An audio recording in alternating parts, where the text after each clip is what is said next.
बड़ी खबर सामने आ रही है। दिल्ली के जंतर मंतर पर पिछले 20 दिनों से अनिश्चितकालीन भूख हड़ताल पर बैठे सोनम वांगचुक की तबीयत बिगड़ने के बाद आज शनिवार को दिल्ली पुलिस उन्हें अस्पताल ले गई। वांगचुक, जो कि 28 जून से राष्ट्रीय पात्रता सह प्रवेश परीक्षा यानी नीट में कथित पेपर लीक और शिक्षा व्यवस्था में जवाबदेही की मांग को लेकर आमरण अनशन पर बैठे थे और उनकी प्रमुख मांग केंद्रीय शिक्षा मंत्री धर्मेंद्र प्रधान के इस्तीफे की है।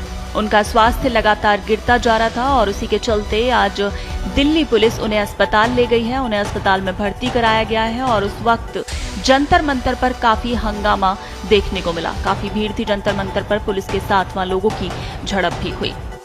तो डॉक्टरों की टीम, जो कि समय समय पर सोनम वांगचुक का स्वास्थ्य परीक्षण कर रही थी, लेकिन लंबे समय तक भोजन नहीं लेने के कारण उनकी शारीरिक स्थिति कमजोर होती चली गई और आखिरकार स्वास्थ्य अधिक बिगड़ने पर दिल्ली पुलिस ने उन्हें चिकित्सकीय देखरेख के लिए अस्पताल पहुंचाया।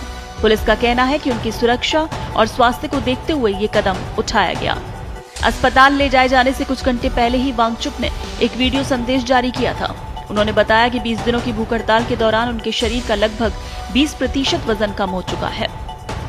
उन्होंने कहा कि उनकी मांसपेशियां भी प्रभावित हुई हैं, लेकिन मानसिक रूप से वो पूरी तरह मजबूत और अपने आंदोलन से पीछे हटने वाले नहीं हैं। वीडियो संदेश में वांगचुक ने देश भर के लोगों, विशेषकर युवाओं और छात्रों से एक अपील भी की। उन्होंने कहा कि आंदोलन केवल एक परीक्षा या किसी एक मंत्री के खिलाफ नहीं, बल्कि देश की शिक्षा व्यवस्था में जवाबदेही तय कराने और छात्रों के भविष्य की रक्षा के लिए है। वांगचुक ने अपने संदेश में सरकार पर निशाना साधते हुए कहा, यदि प्याज जैसी रोजमर्रा की वस्तुओं की कीमतों को लेकर सरकारों से जवाबदेही तय की जा सकती है, तो फिर करोड़ों छात्रों के भविष्य से जुड़े मामलों में भी जवाबदेही तय होनी चाहिए। उन्होंने ये भी दावा किया कि नीट विवाद के बाद कई छात्रों ने आत्महत्या की और इस पूरे मामले में सरकार को जवाब देना चाहिए। उनका कहना था कि शिक्षा व्यवस्था में पारदर्शिता और निष्पक्षता सुनिश्चित करना सरकार की जिम्मेदारी है और इस दिशा में ठोस कदम उठाए जाने चाहिए।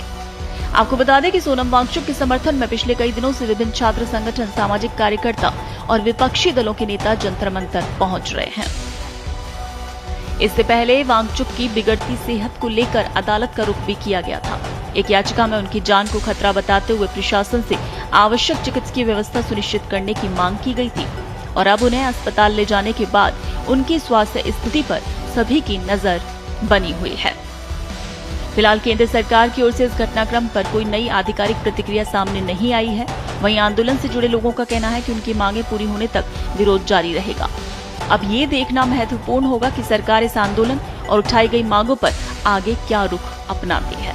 लेकिन अभी सोनम वांगचुक को अस्पताल पहुंचाया गया है।